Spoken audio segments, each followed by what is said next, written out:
Welcome back to Women's Wealth, The Middle Way, the show that answers your questions about work, money, and family.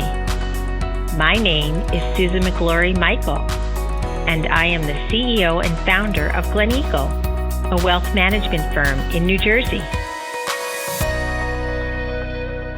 My name is Carol Ann Fernandez, and I'm the COO of Gleneagle. We are very excited today to have our guest, Christina Lowery, CEO of Girl Rising, a nonprofit organization that uses the power of storytelling to change the way the world values girls and their education. Girl Rising tells stories about girls who face daunting barriers to their independence and stand up to them with determination and courage. Christina and Girl Rising hope to inform and inspire people to take action for girls and gender equality. Christina founded the organization in 2009, and then 8 years later, she led its transition from a film production company to a nonprofit. In addition to being CEO of such an incredible nonprofit, Christina is also the mom of 3 children. Welcome, Christina. Thank you so much. It's wonderful to be here today. We're very excited to have you, so thanks for joining us. I wanted to start with maybe just having you talk a little bit about where does your passion come from for educating, middle school age boys and girls about gender equality? Yeah, well, one, I should just say as a point of clarification, I was part of the founding team that founded Girl Rising back in 2009. So there are co-founders. I did not found this organization alone. My dear colleague Gordon and Tom Yellen and Richard Robbins were also key members of the founding team. But my passion for this work really began when I was about 17 years old. And I convinced my parents to let me take a trip and work in an orphanage in Honduras. And it was the first time I had really been outside of the country, the first time I'd spent time in the developing world.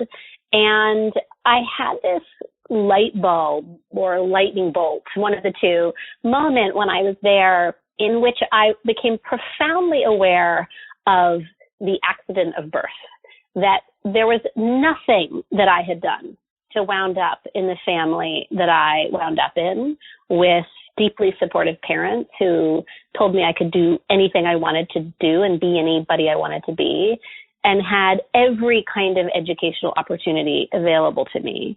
And there was nothing that these children at this orphanage had done to wind up in the circumstances that they wound up in without the very things that were perfectly normal to me. And I believed then and believe now that given that I was born into the circumstances I was, it meant that I had a great responsibility to help make the world a better place and to use my means and my circumstances to improve the lives of others. And my interest really at first was around how to tackle what are really complicated problems of poverty. And as I began working on Girl Rising and became more and more aware of the incredible power of educating girls and the benefits that come from educating girls, and I became more educated about the barriers that are keeping girls from being educated, and understanding that while there are very specific kind of structural barriers, right? There are not enough schools in some places, or there are not enough teachers, or a family can't afford uniforms or books. There are also attitudinal barriers that are keeping girls from being in school or keeping girls from thriving once they're in school. And those attitudes are really in how girls are valued. How are they valued in societies? All too often, girls are valued for their bodies. They're valued as mothers-to-be and wives-in-waiting and inexpensive labor. They're not valued for their minds, right? So I became more and more aware of gender inequality and the incredibly discriminatory norms that many, many girls grow up with. And that has led me to the work that we do now, which is to really target adolescent boys and girls. It's a time that neuroscience and scientists say in terms of brain development that there's this opportunity before some of those gender norms get really locked in and crystallized to change them, to challenge them. So anyway, that's a very long-winded answer of my circuitous journey to the work that I do today. No, that's amazing. Thanks for giving all that background. And I think you're so right that if we can educate at the younger levels, it definitely will help with having an overall change, where sometimes by the time we try to go up to the corporations and things like that, it's a little bit harder. So that's great. Now, what made you guys have the idea to start with a movie and then kind of move towards the nonprofit? Yeah, so the founding team, the people that I mentioned, were all filmmakers and journalists. And we were working together at a documentary production company in New York City back in 2009. And we were approached by a funder who was interested in us exploring a project on how to end global poverty, right? That really tiny little subject, how to end global poverty. And so we did what you do as a journalist. We went and we talked to the experts, and we talked to practitioners and academics across the development spectrum, from clean water to agriculture to HIV/AIDS to maternal and child health to education. And what we heard really surprised us, that somewhere in the list of top 5 things that any of them said needed to happen to improve outcomes in that sector was, well, really, you got to get girls in school and keep them there. And the future director of the film, Richard Robbins, was talking to an agricultural economist one day at the World Bank who said, have you looked at the data coming out of girls' education? And at the time we hadn't. And so we did. And when we did, we were really doubly blown away. What we found was a mountain of evidence, deeply compelling evidence about all of the positive things that happen when you educate girls, that educated girls marry later, have fewer and healthier children. A girl who graduates from secondary school is 6 times less likely to be a child bride. Wow. A girl with every year of secondary school allows a girl to earn 10 to 20% more as an adult, and on and on. And really critically, that educated girls are much more likely to educate their children. So beginning this generational positive ripple effect.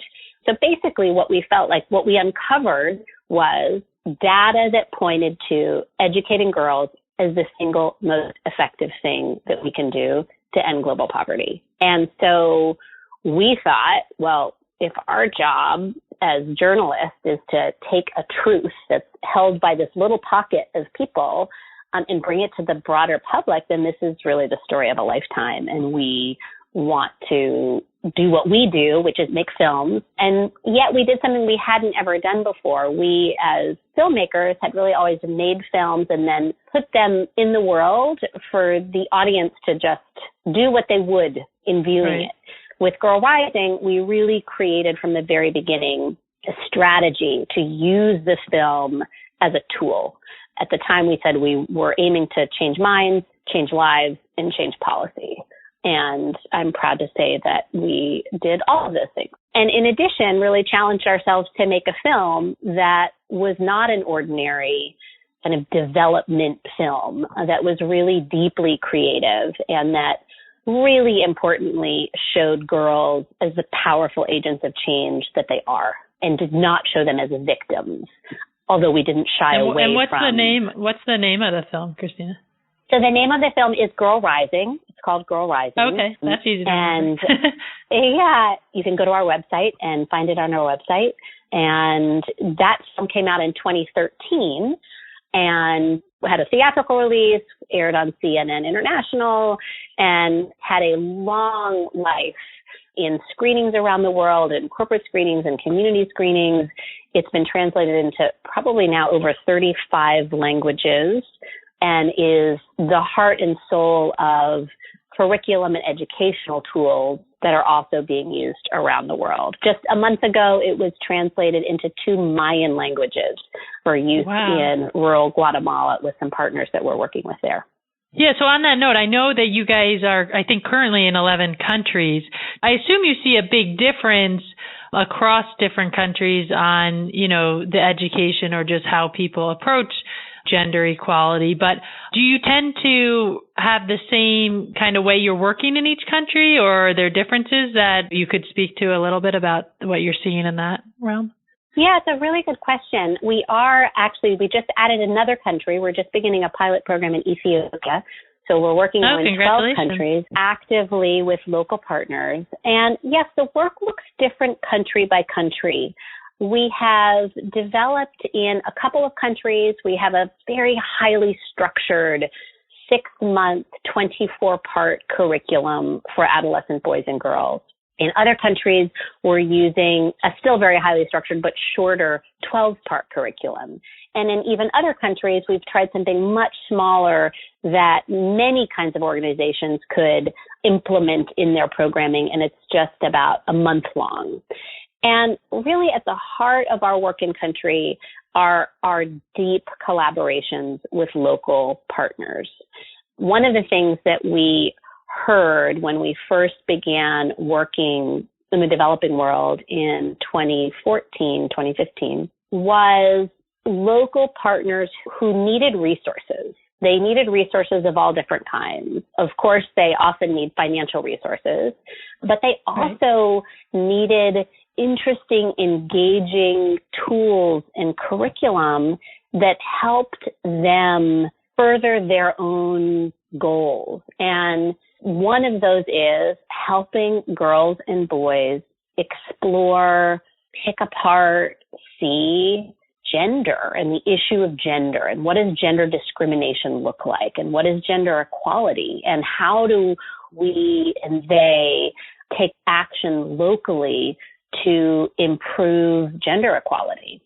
And so with that as what we were hearing, that our tools and these stories of girls around the world were useful in helping girls and boys understand the issues around the world that girls face and be able to talk about what does that look like locally, how does that present itself locally, for them to experience empathy in seeing these stories of girls that are deeply personal and begin to talk about how some of the things that happen in those girls' stories that they see, if they experience some of those same things in their own lives, be it gender-based violence or a family that simply doesn't have the financial resources to send their children to school, to early marriage, to there are a whole host of issues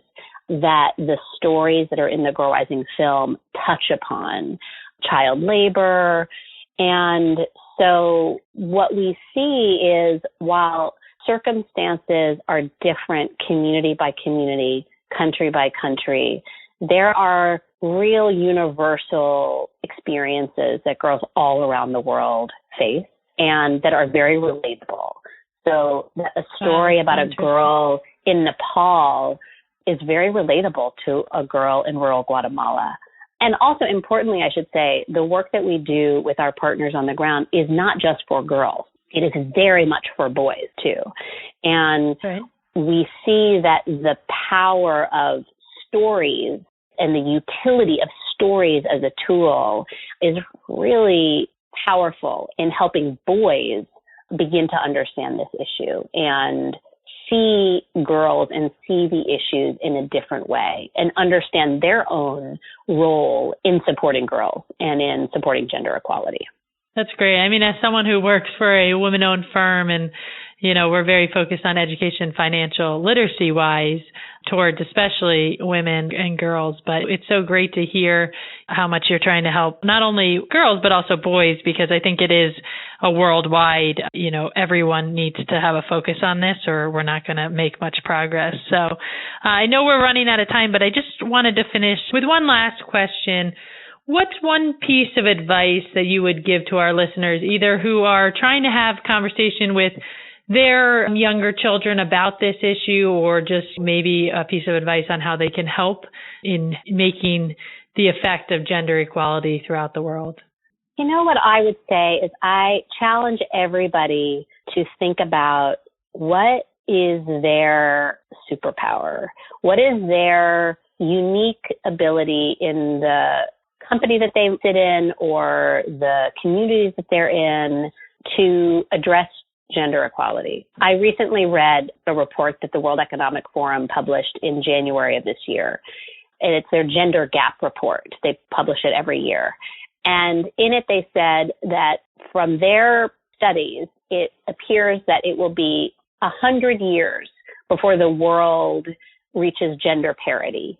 And in some categories, they look at 4 different categories. In economic participation, economic opportunity, equal opportunity in the economic sphere, it will be 237 years. I may have gotten that, either 237 or 275. Oh, really big number. And the United States and North America is actually very low on the list in terms of how quickly we will reach gender parity. And I think we all have a responsibility to educate ourselves about this issue and think about what can we do in our daily lives. It doesn't mean you have to go and join some huge organization, and it doesn't mean that you have to march in the streets.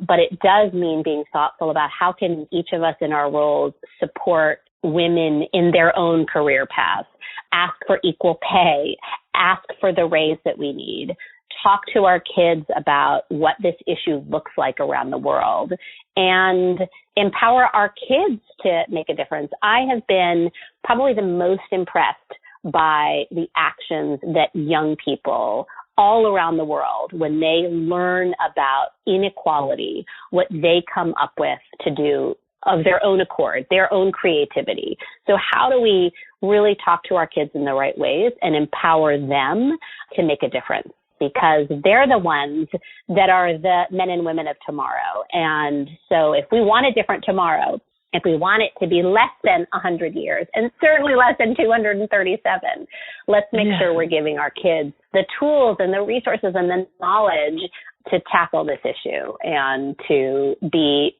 gender equality champions from a young age.